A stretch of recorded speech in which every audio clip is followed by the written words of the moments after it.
Ladies and gentleman, welcome to the doctor energy expert में खुश आमदीद। तो लेडीज़ एंड जेंटलमैन, आज का हमारा टॉपिक है heavy load and smart load. Differ करेंगे हैवी लोड के दरमियान में और स्मार्ट लोड के दरमियान में।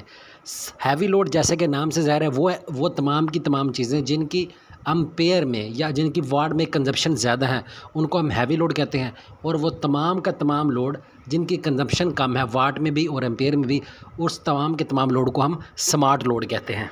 तो सबसे पहले बात हम कर लेते हैं स्मार्ट लोड की। स्मार्ट लोड के अंदर जैसा कि मैं बता चुका हूं कि स्मार्ट लोड के अंदर वो तमाम की तमाम चीज़ें आती हैं जिनकी वाट के अंदर और एम्पेयर के अंदर कंजप्शन कम होती है। जैसा कि हमारा लैपटॉप हो गया, हमारे एनर्जी सेवर हो गए, हमारे एलईडी टीवी हो गए, और हमारे तमाम के तमाम सीलिंग फैन हो गए, और एटसेट्रा जितनी भी छोटी आइटमें हैं उनकी क्योंकि वाट में भी कंजप्शन कम होती है और उनकी एम्पेयर में भी कंजप्शन कम होती है। तो इस लिहाज से इन तमाम अप्लाइंसेस को हम स्मार्ट लोड के अंदर काउंट करते हैं।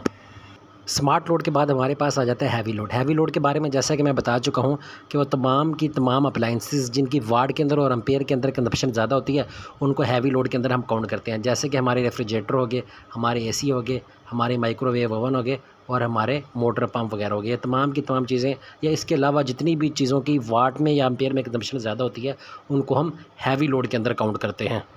अब लास्ट में ये रह गया कि हमारा हैवी लोड और स्मार्ट लोड का हमारे इन्वर्टर के अंदर क्या रोल है, क्या फंक्शन है।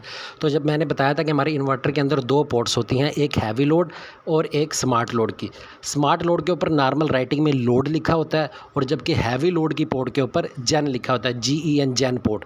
तो हम जितनी भी घर की अप्लाइंसेस होते हैं जो हैवी अप्लाइंसेस होते हैं उनको हम जेन पोर्ट के साथ कनेक्शन करते हैं, और जितने भी घर के लाइट अप्लाइंसेस होते हैं, स्मार्ट अप्लाइंसेस होते हैं, उनको हम लोड की जो पोर्ट होती है उसमें से कनेक्शन करते हैं। अब जब हमारी वापडा की भी अवेलेबल नहीं होती और हमारा सोलर भी अवेलेबल नहीं होता तो हमारा सारे का सारा लोड किसके ऊपर आ जाता है? बैटरियों के ऊपर। अब क्योंकि बैटरियों के ऊपर हमारा लोड ज़्यादा देर नहीं चलना होता है, एक मखसूस टाइम के लिए चलना होता है, 2 घंटे 3 घंटे या मैक्सिमम 4 घंटे। तो हम क्या करते हैं, हम कोशिश करते हैं कि यार हमारे हैवी अप्लाइंसेस बेशक न चलें, कम से कम स्मार्ट अप्लाइंसेस हमारे जितने भी हैं वो सारे के सारे ज़्यादा देर तक चलते रहें।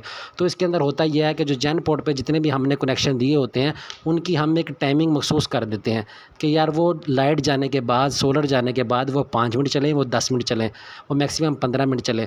तो हम उसको एक टाइमिंग दे देते हैं ताकि जैसे ही इतना टाइम हो वो सारे के सारे हैवी अप्लाइंसेस बंद हो जाएँ और हमारे सिर्फ स्मार्ट लोड की जो पोर्ट है वो एक्टिव रहे और हमारा घर स्मार्ट लोड के ऊपर चलता रहे।